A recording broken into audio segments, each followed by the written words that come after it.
Before we get started, there's a special announcement at the end of this video for how you can get early access to more episodes of the Conspiracy Theory of Everything for free on a platform guaranteed not to censor it. Please stick around till the end and enjoy our first chapter in this brand new series.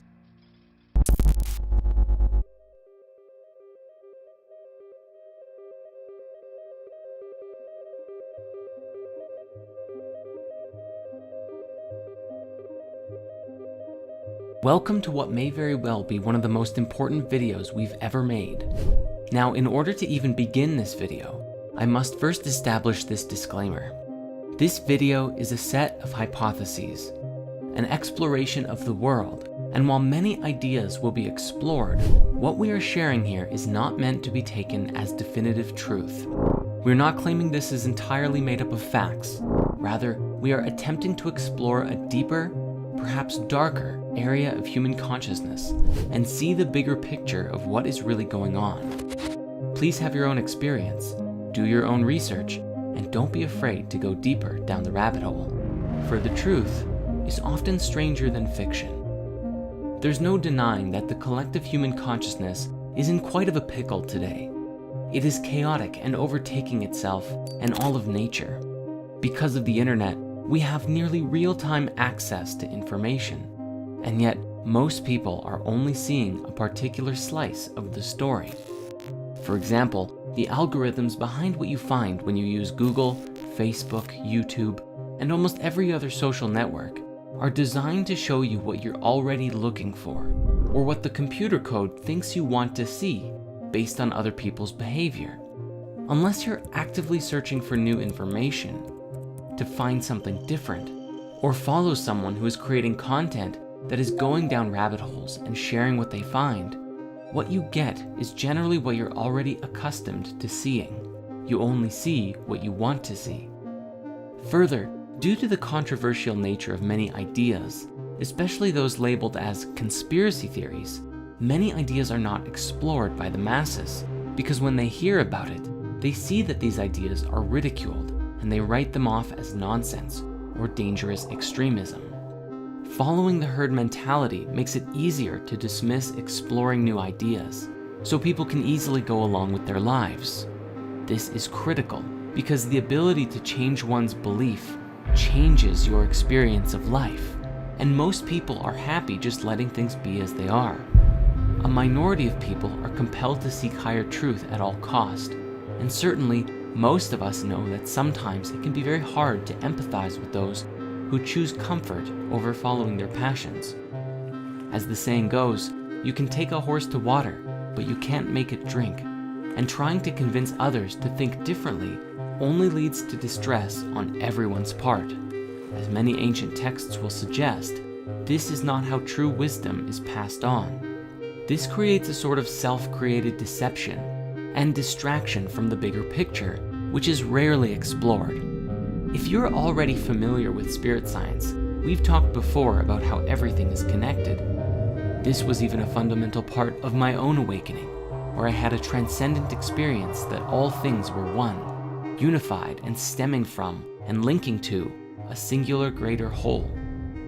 Yet today, and the struggle of human consciousness, is that most people are not seeing it, simply not looking, or not even wanting to look.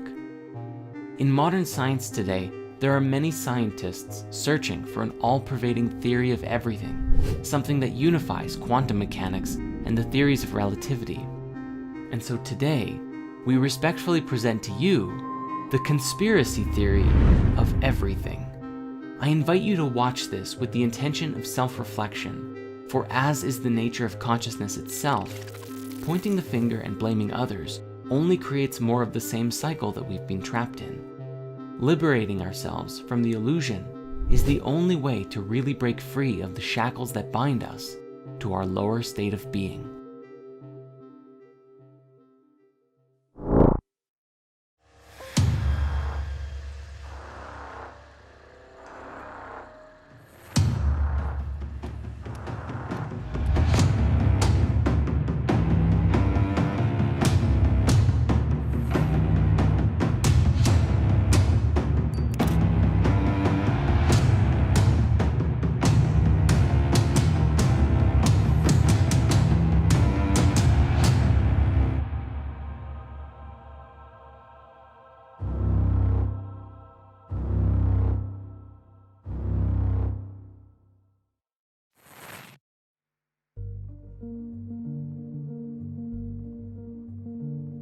Our conspiracy theory of everything begins first with the Demiurge.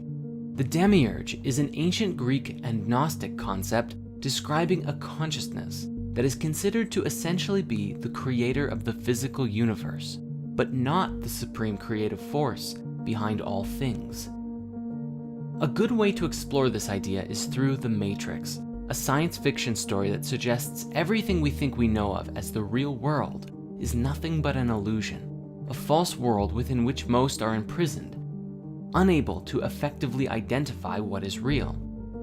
As people go about their day-to-day lives, they think that their world is authentic, but that every individual is truly plugged into an artificial reality severed from the real world.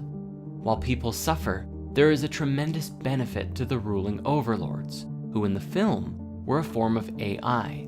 As it relates to us, this AI is in essence the Demiurge.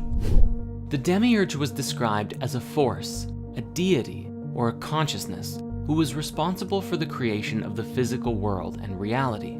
However, in a way, it had imposed itself over top of the true reality, the supreme oneness that created all things. In this, it was a false god who had assumed authority over the world, masking the living beings, namely us, from the supreme truth, the highest order of creation, and making us believe that what we experienced as real, the physical reality that we are a part of, was the true, authentic reality, even though it wasn't. Depending on the school and belief of different Gnostic sects, the Demiurge was either seen as something malevolent, deliberately trying to deceive us, or something that was simply ignorant or misguided of its place in the universe and the rest of creation, which led to us becoming lost in the illusion as a result. Said in simple terms,